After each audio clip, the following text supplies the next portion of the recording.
All right, just a quick little, since I failed my subscribers on a follow-up video showing all my crystals cleaned, I'm gonna try to make amends. I'm going to at least show you the 4 reconstructed Hercs that I had to epoxy back together with epoxy 330. That is the epoxy of rockhounds to repair and rebuild clusters. Sets up completely water clear.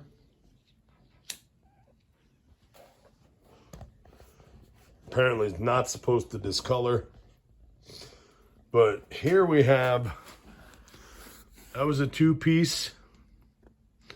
And it's still missing some stuff here on top, but out of all the stuff that I pulled out of the pockets, where all my Hercs came from, which was the final dig of the season at the location for the year. Sadly, they may not be open for paid to dig next year, which I understand why. You know, I talked to the owner about it, and I completely understand. And I have no qualms about it. It's just sad that I won't be able to go pay to dig there and try to get more of these. Because there's just something about the energy there. When I found these, the energy I was feeling, incredible. A lot of people say they don't feel it. A lot of us say we do feel it. I guess it all depends on how in tune you are. I mean, a lot of people that go digging there are just there to dig up crystals to turn around and sell them or put them in their collection. And it's just to have them, and they don't look at it in the aspect that a lot of rockhounds do. But that one there also was a 2-piece. You can actually see where the seam is, but can't do nothing about that. But that is a perfect fit back together, and at least now it's more of a more complete Herc than it is in 2 pieces. This one here, I'm gonna considering this a golden healer because all that iron oxide is internal. So this golden healer, just this top part right here had popped off and was in the hole separate. So that means Mother Nature did that during the movement of this Herkimer up through the earth over the years. Popped off, and it was right there. I found it. I didn't know it until after I cleaned them all up, and then sat there for hours grabbing every piece and trying to putting it against and turning it round and round, looking like I was trying to do a Rubik's Cube. And lo and behold, found that piece that fit. So there's 3 out of 4. And then this one here, we're going to move over here so it sits flatter. This here is actually this Herc here, and this section in the middle, this whole thing, actually that whole piece, they grew, I guess, at the same time and then grew together because these are attached. Where it broke was right here, all the way down through, and then a piece here at the top behind my finger, that broke. This piece popped off. So this is a 3-piece reconstruction. Small top piece glued back, epoxied back down to the bottom half, and the bottom half epoxied back to this. So once these all set up, says 2 hours.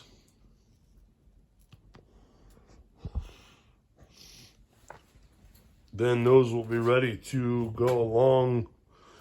Still on the hunt of crystal shops.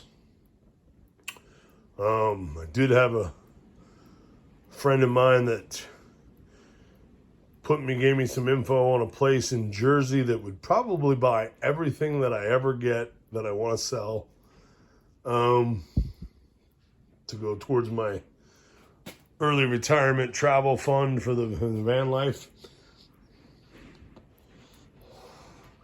And I do love going to Cape May, New Jersey, down to Cape Henlopen as well.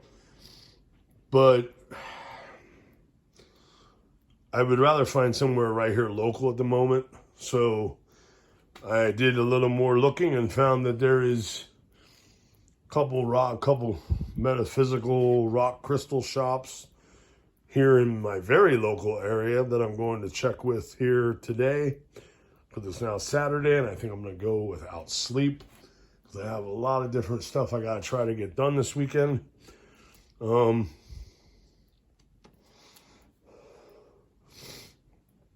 So those will, and then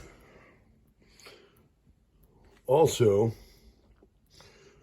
just to share a few of my finds from last year when I was, or in the previous 2 years before I got into van life.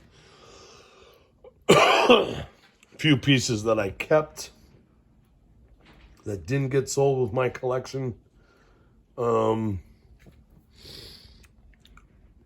We have some jasper here, different. We have, I do believe, brown. I'm going to call it brown jasper, black jasper, and I'm not sure exactly what color that is, but those are jaspers that I found, that I have a location where when water levels are down low, I can go and collect a whole bunch. Well, if I get lucky and actually, if it's there and I find it. It's mixed in with a lot of other rocks in the river. But, and these beauties here, when I dug them up originally,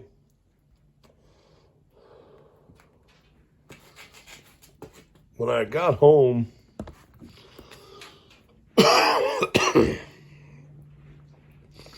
I have here my Convoy S2 UV light. And originally,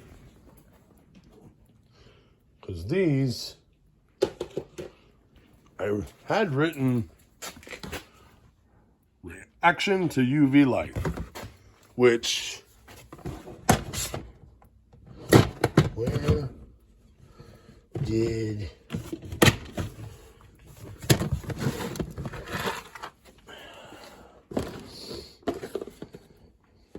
oh, I got some more stuff in here too. These three pieces used to glow quite red under UV. They still have a little red tinge to them. It's not showing up on video, but let's turn off the light.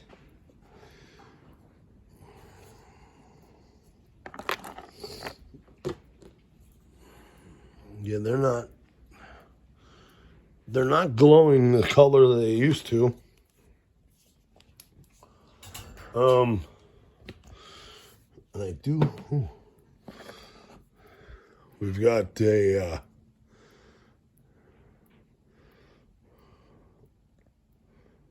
Jemmy Herkimer point that broke off of that was a find first year at Soul Family Farm in New York. And we also have, what all do we have here?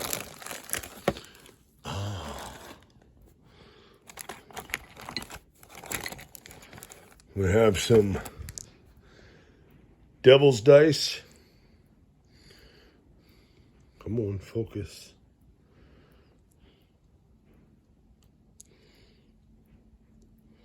Devil's Dice from York County, I do believe. Is it Lancaster or York?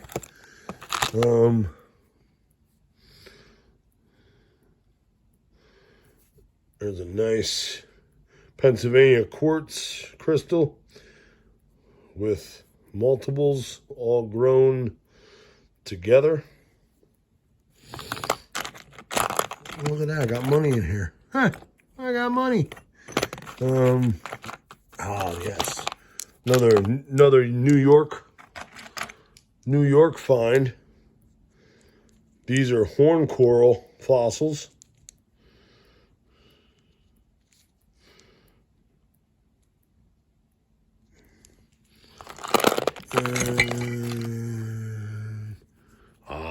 There, look at that nice little cluster. A lot of broken off, but not that one. That beauty held on. Not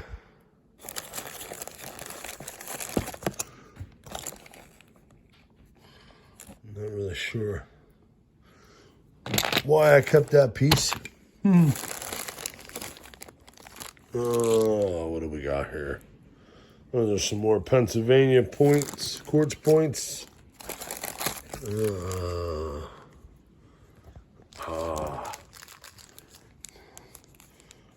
There we have a DT tabby, kinda, somewhat of a tabby, because it's flat, not the same dimensions.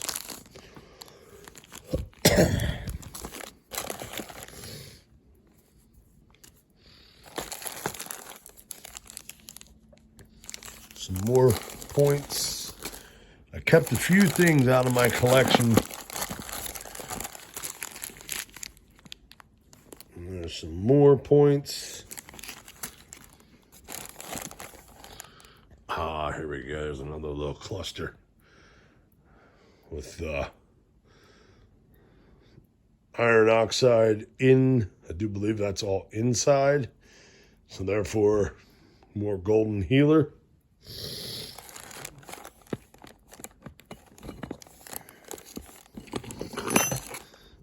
And yep, more Devil's Dice.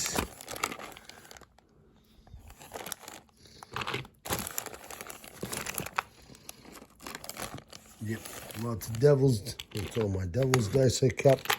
I had jars and mason jars full of small, medium, and large. And I kept a few pieces. This is what's left in my collection. Put the change in my change jar in the van.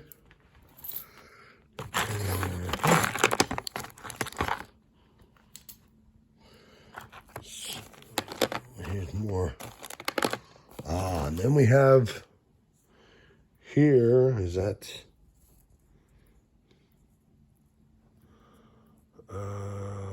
focus camera. Too many objects. Yeah, it's actually I think that might be chalcopyrite from Cornwall. That yep, that's chalcopyrite.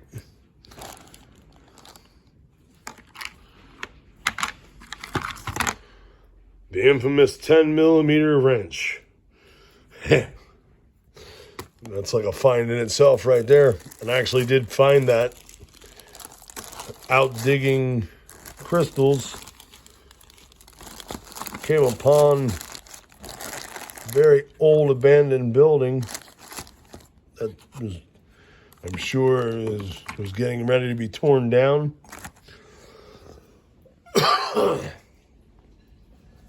All part of the coal mining days. Got an old gauge, an old fork, some nameplates from Hazleton. So I figure I'd save some history before it gets lost to a landfill. Yeah. See, a lot of this stuff, a lot of people may not find this stuff interesting or want to save stuff like that. But for me, it's something that, for me, I like to collect different things like that, not just rocks. Which is why I still have a storage unit.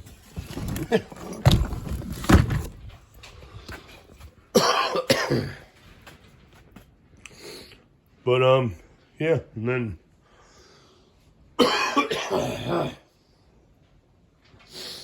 oh yeah, you can tell I'm staying up all night because now my voice is starting to get crackly and the cough.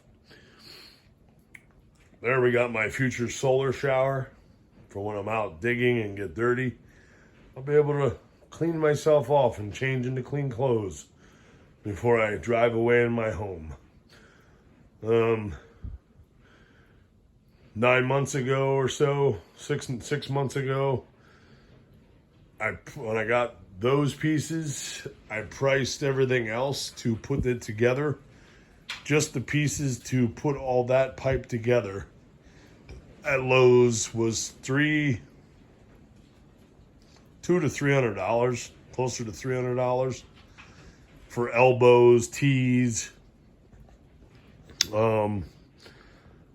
drain caps that I can convert and make baffles that will fit in the coupling connecting pieces to make a baffle, so that, because that is going to be, all those pieces are going to get put together, and the solar shower is going to go from right behind this solar panel all the way to probably to the back of the wood roof deck. So when you have that much length of water in a tube, if you don't have baffles, I think I went online and looked up a calculator for water weight by volume and put in the diameter of the pipe, the length total, and I'm going to have like between 100 to 150 pounds of water up on top. So if I don't have baffles and I hit the brakes hard, that water weight will affect the braking of the van and the braking distance. So you must put baffles in a longer solar shower setup so that you don't get that water slosh. Because even most tankers have baffles. Excuse me. What was that? Storage frogs. But, yeah, so hopefully, everybody say hello to my father. There he is in his urn that I made. For those of you that are from all over the country or around the world, I don't know where all my subscribers are from, but prior to becoming divorced due to my dying of having heart failure and going to die prematurely and being thrown away and divorced because of it, that was her whole reason. And no, I don't hate her. I still love my ex-wife, always will. But, 'cause that's the kind of man I am.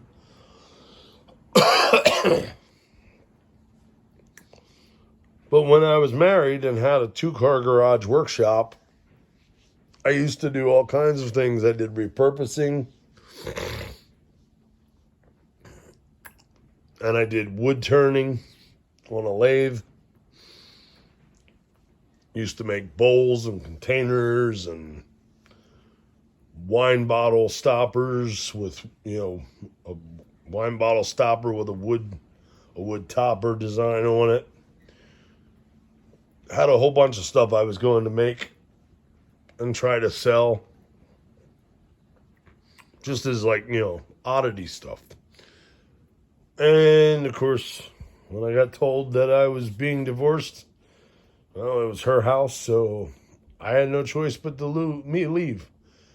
And there was no way that I could afford a place on my own that would have a garage for me to be able to have my workshop. So, being that I had no money for an apartment, I had to sell off all my stuff. All my tools, pretty much all my father's tools that I acquired after he passed away. It all had to be sold, pennies on the dollar. Ended up with just enough money to first month's rent and security, and then to furnish the apartment with a few items because I had nothing but my clothes, my dad's desk, which is now in the van as part of my build, and just a few other personal belongings.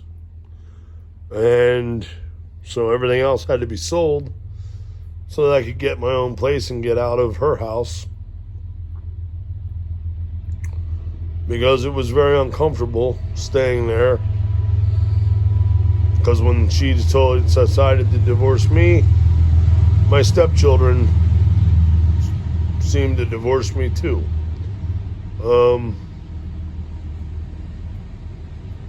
I've been told that they still love me,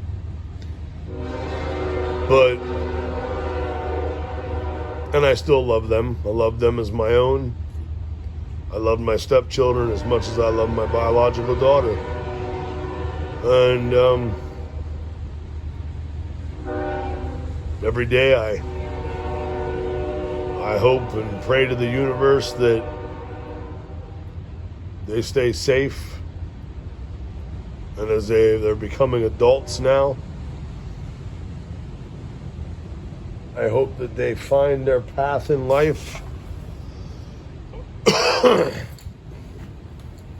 and that they're doing well.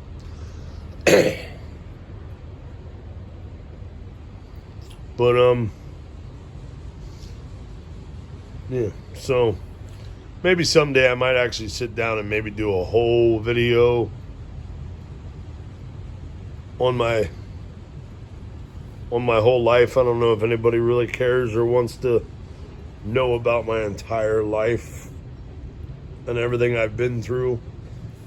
But I may make a video about it just because, for the purpose of, if anything, to help people understand that no matter how much bad things happen to you in your life, which is one of the messages that I try to tell people and share with people. And even though that things still aren't going perfectly for me now that I have the van and I've been in it a year and a half, things have not gone as planned as I originally hoped and planned. It took me a little longer to complete my build than I thought it would. And then now with gas prices being up and inflation and everything, it's amazing. I'm glad I don't have my apartment anymore, because if I had my apartment with the truck payment and all my bills and the utilities, electric, my cell phone, I would really I was hurting before and couldn't afford everything when I lost my good job due to my heart failure and the doctors that helped screw me out of my job. But that's for another video. Possibly. I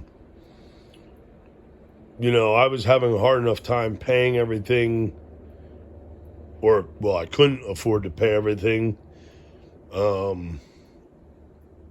Contacted all my creditors, with my loan. I had a personal loan. I had credit cards, which was all from when I was married and could afford all that stuff. And then was barely affording it with having to pay rent on top of all the bills. But then when I lost a good job, the pay cut to the job that I was able to get right away so that I had a job, it was a big pay cut. $22 an hour down to $13 at the time. So when you take that kind of pay cut, you're not going to be able to afford everything that I was paying before. It wasn't going to happen. So I contacted creditors and I begged them to work with me. And they all told me the same thing. We cannot do that. So had a really good credit score, and now I have no credit score. I don't know what the lowest you can go is, but I'm pretty sure I'm at it. Whatever the lowest they go to, that's probably where I'm at. And will I ever get all caught up? It's hard to say. And that's if that all depends on how long I have left on this planet, in this realm. But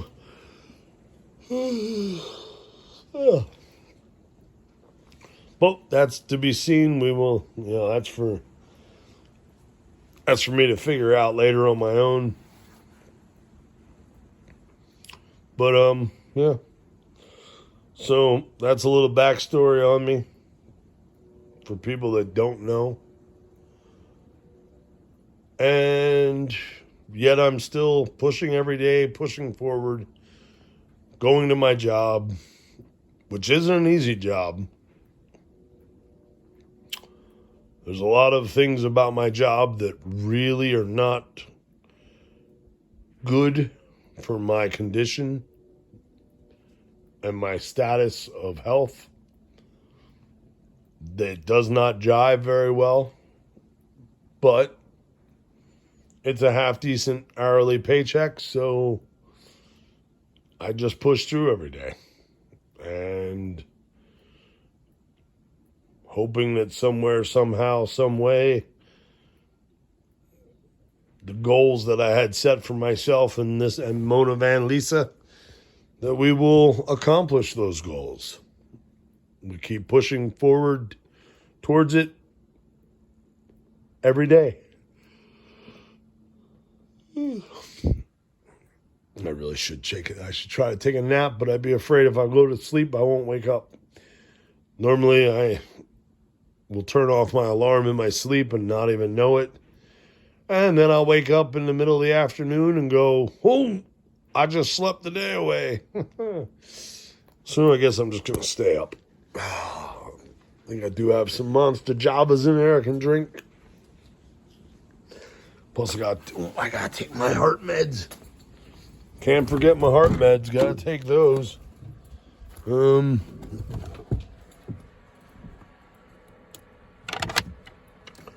Got to take the heart meds.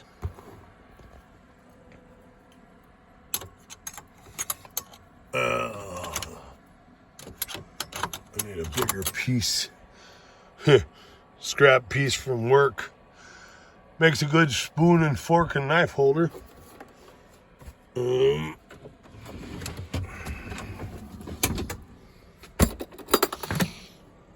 we got the old refrigerator.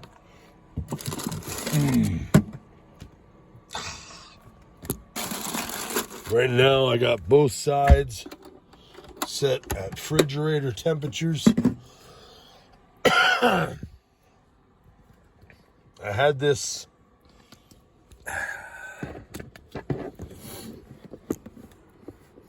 originally had it set up as you're sitting on the refrigerator now, and the side that I just got my drink out of was my freezer.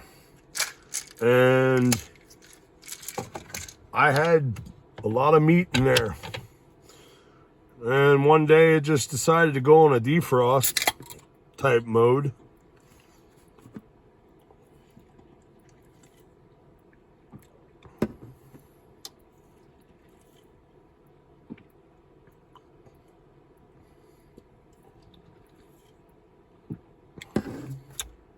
There we go. Finally went down. And it kind of went on a defrost mode. And all my meat thawed out. So I had to throw everything away. And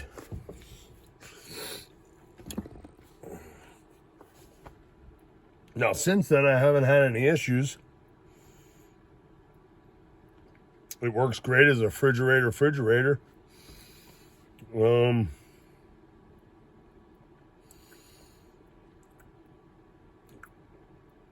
It's been working fine now that I got a new AGM battery.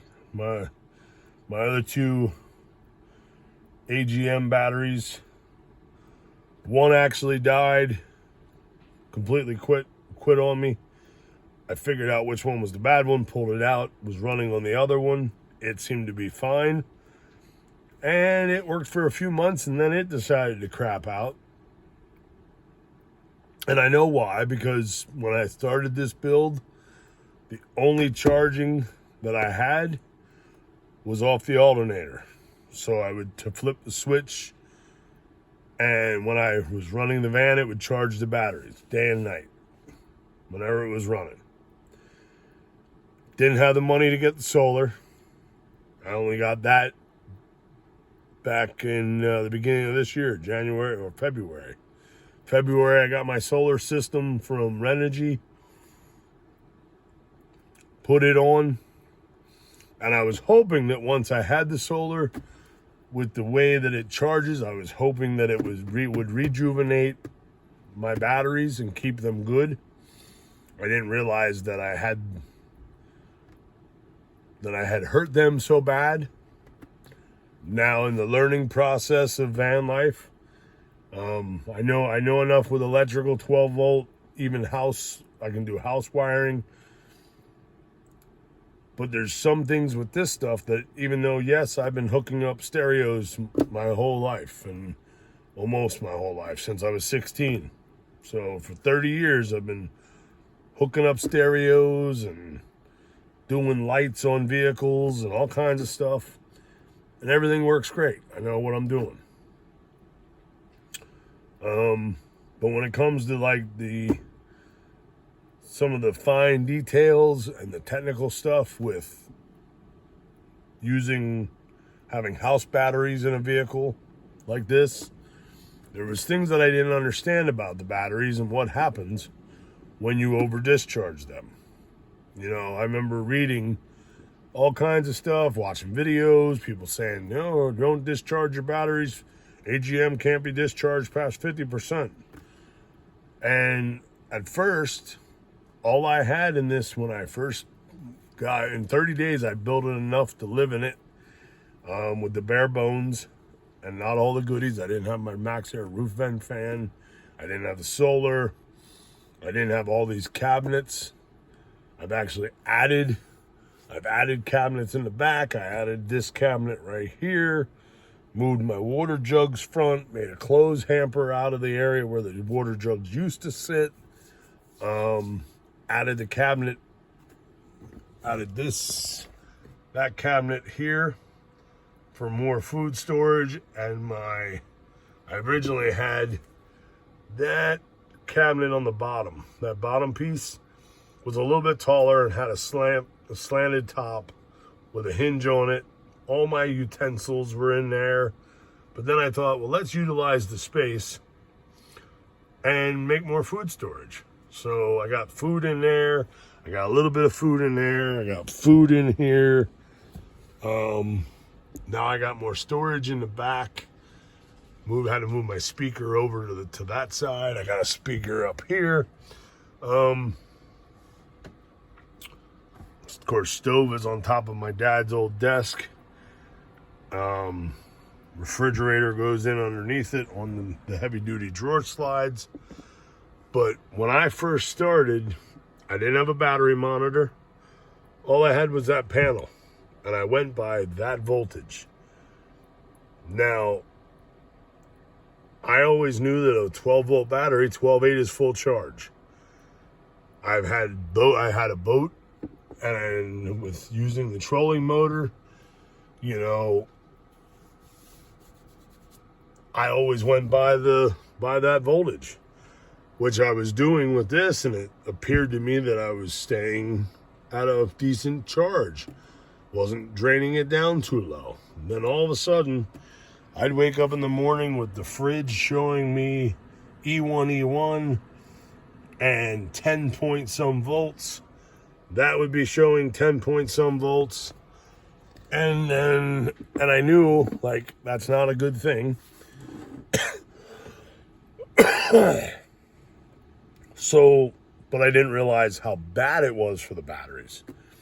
It causes softstration, and once you have a soft-strated battery, you need to put a high voltage into it to dissolve that softstration, if it's possible.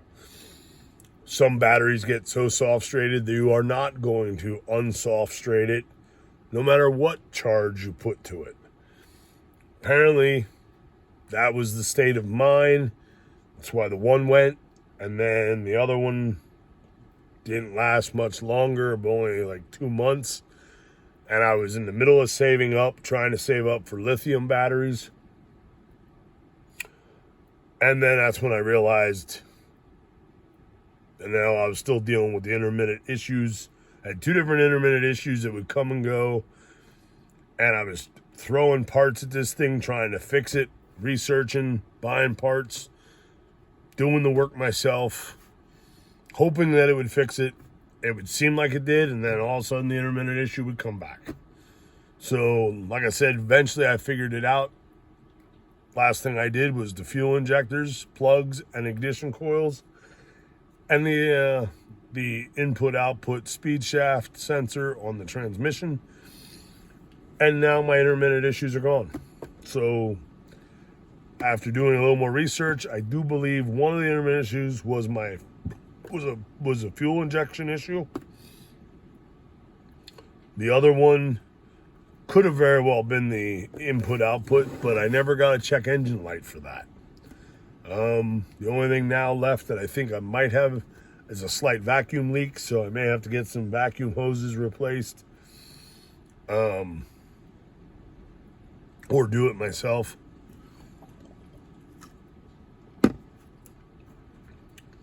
But I still need to get lithium batteries. For right now, I'm using the one. I got one brand new AGM. It's working. Having the solar now, it's staying full. It gets full charged every day, a couple times a day. Even with the winter, now the fall, winter sun angle, I still get enough juice from the solar panels that it charges that battery up before the sun goes down.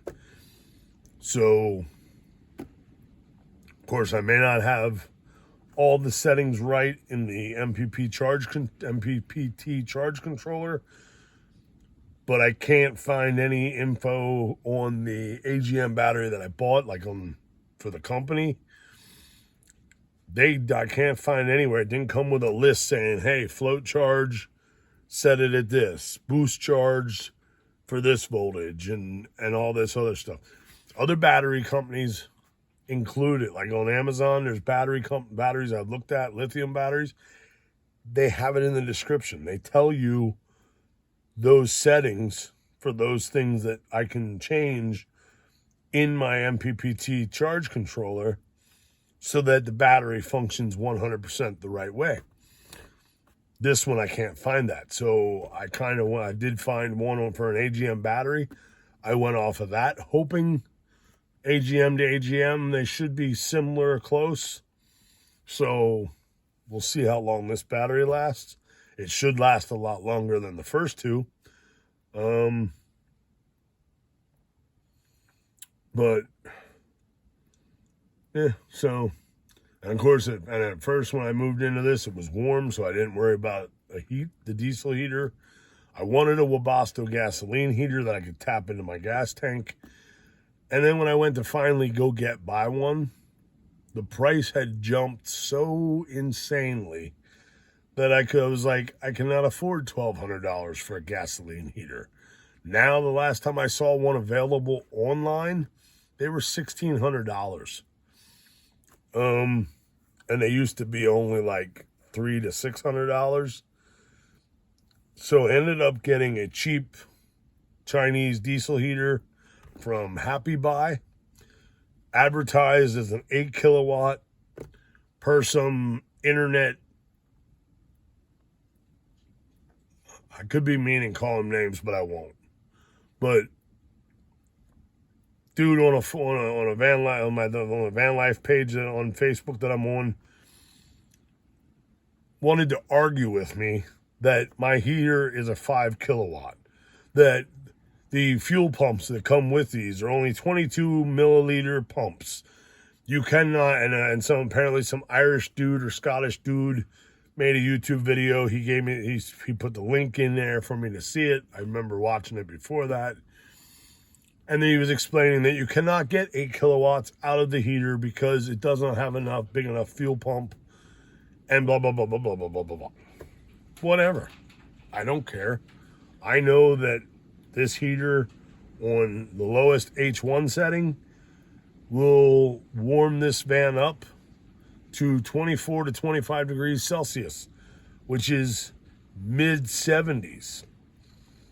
It actually becomes too warm where I got to either put the max air fan blowing cold air in or suck the hot air out in the wintertime. But it's advertised as an 8 kilowatt, but officially for this dude to get off my back, it's a 5 kilowatt. But well, apparently 5 kilowatts does really well to heat this small space.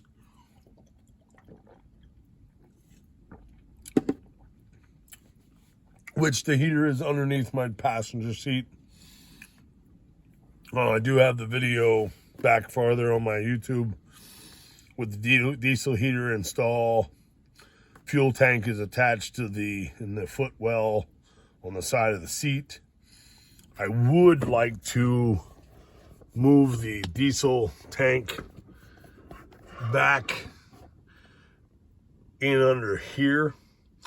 But now with that that's of course that hump there is the fuel door going, the fuel line going to the gas tank. So I'm not sure if I'm going to have to somehow try to cut out the back part of the desk here, since I had to eliminate the drawers on this side to accommodate the refrigerator. I may have to cut out more of that in the back to put the fuel tank over here so that it can sit down on the floor, because then I have to cut a hole through the side of the van and put in an aftermarket fuel door and get a fuel fill line that will go into the tank for the diesel heater, get it all sealed up. But I would like to put my fuel tank back here just so that it's not against the door up over here between the seat and the door. But pricing, trying to find all the pieces. I've found some on Amazon. Don't know if it's really going to work or not, but that's a project I'm now going to have to wait till spring.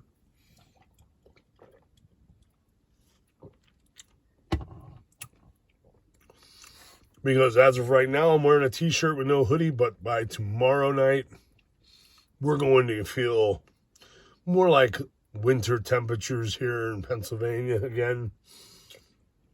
Apparently this last little heat wave is going to probably be the last one, I'm assuming. But so yeah. So that's a little tidbit on the on batteries as well and my build.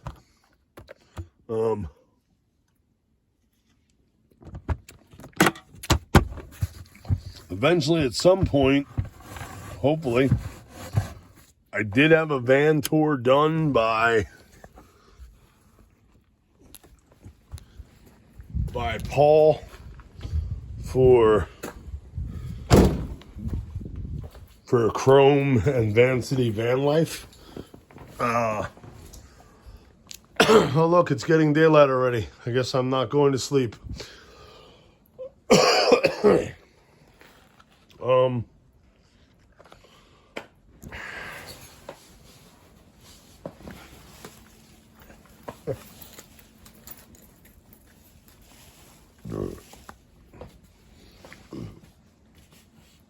I had a van tour done when Paul was on his U.S. cross-country van tour trip. Waiting to see if and when that gets put up on Chrome's Van Life tour channel that he has on YouTube now.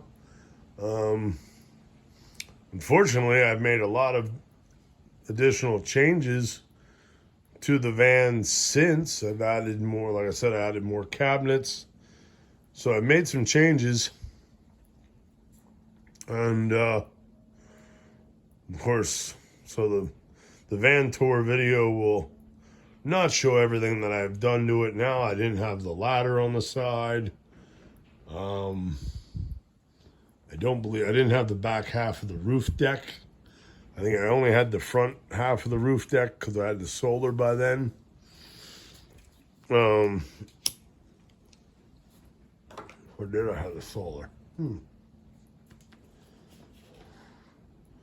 No, I don't believe I did. Because the van tour was done. The van tour would have been done because it was winter time.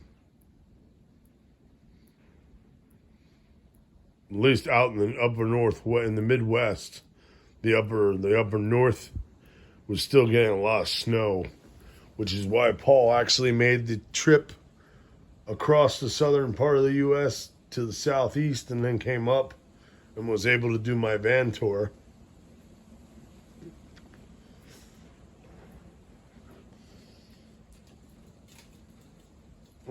It's too late. It's late. I haven't slept. I can't remember now. I'd have to look at my... Oh, wait a minute. When...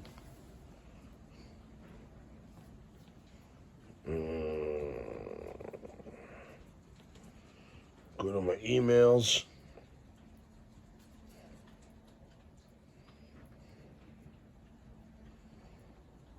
Okay, it was this year. April 6th. That was when Paul and I were emailing to set up a meet for the van tour. So that was April. I'm still waiting to see my van tour. But that's okay. Chrome's been busy, did a cross-country trip in Canada. Now he's back and starting to work on his AMBO. So he's a busy man. Busy guy. What's up, weirdo? Fellow weirdo to another fellow weirdo. But yeah, so I think at that time I didn't have the ladder yet. I didn't have the back roof deck. I definitely didn't have the cabinets in the back of the van on top of the bed frame. I don't even know if I had that cabinet addition here on the inside behind the left door here.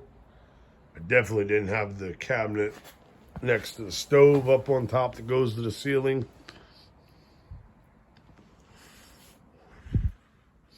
Yeah, I didn't have any of that. So progress, the build in progress. Now I just got to figure out how to decor it so it all matches, if I want to make it match or not. Still deciding. Got a couple ideas. Because it's a little harder to do now that it's all in the van, and I don't want to take it all out of the van to do anything to it. So whatever I do, I have to be able to do while it's in the van and in place. So I'm thinking some artwork with acrylic paint, or maybe some fabric coverings. If I can find, thinking maybe some tapestries. That way it's got cool pictures of stuff like space. But we'll see. Got different ideas I'm throwing around in my head. Still got exterior lights that I want to get and mount on the roof rack uprights so that I can have perimeter lighting when I'm out in the middle of nowheres. Lights on the back so that I can light up if it's dark and I'm going to take a shower. Lights on the bottom side of the roof deck to light up my shower area so I can see. I did find out that, in a weird kind of way, found out that I only have one-wheel drive. That one right there. This van did not come with, was not ordered with limited slip. So I think I'm going to go to a U-Pull-It junkyard and try to find a van, a 3/4 ton rear axle that has limited slip per the code on the driver's side door jam, and then get this axle swapped out so that I have at least have limited slip. Because now, knowing that I only have one rear wheel drive, I mean, this thing did good in a little bit of snow last winter, but that's only because I think of the weight of my build. I do believe is the only reason that it did okay. But if I get this wheel buried in a lot of yuck, I am going to be stuck. And I don't have any recovery boards yet or anything, so... Because, of course, you know, recovery boards are expensive, and that's not a priority. And no, I didn't buy the skeleton that was given to me. Friend gave that to me for decor for Halloween. But, yeah, so, 52 minutes. Okay, I'm going to end this here. Thanks for watching. If you haven't subscribed yet, please do so.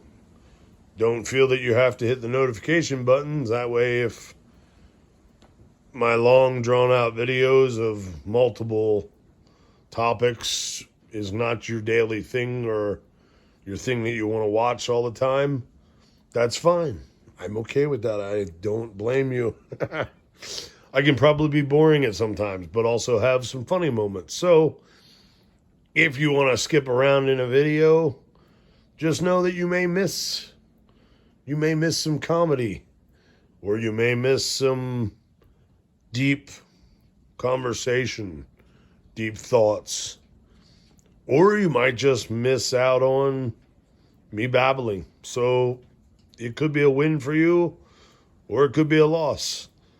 It's hard to say. You never know. But I don't blame people for watching a video this long. I do, but it's not for everyone.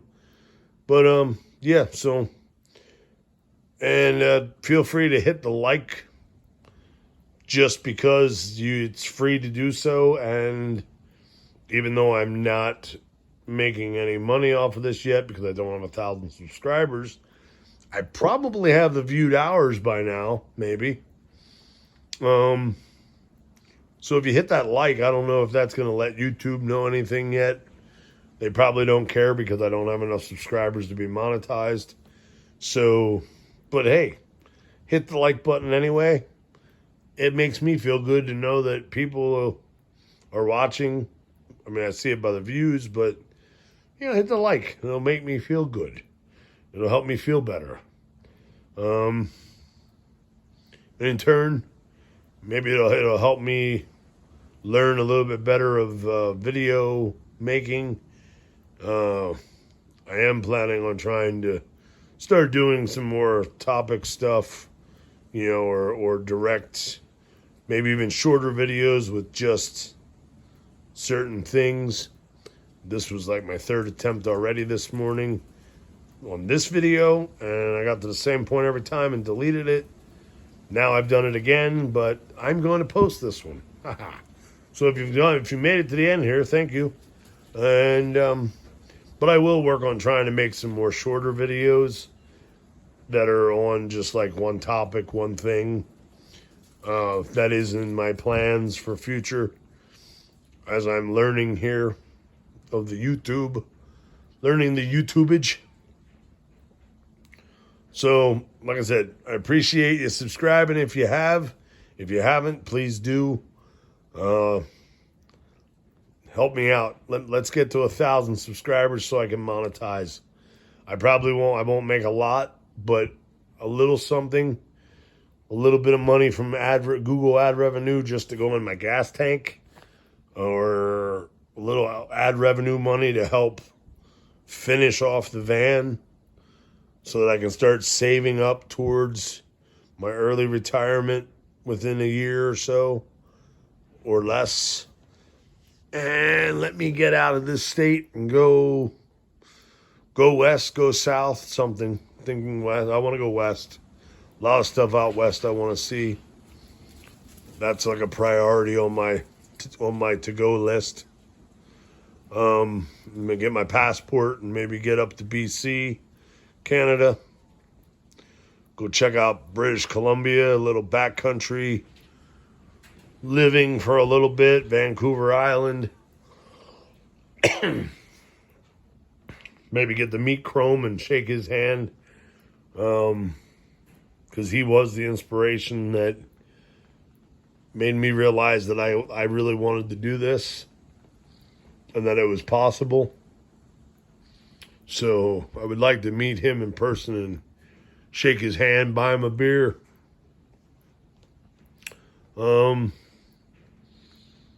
But yeah, so, and remember, fight for love, not hate. Be kind to yourself, be kind to others. And let's just try to make this world a better place, and get rid of all the negative stuff that's tearing this world apart.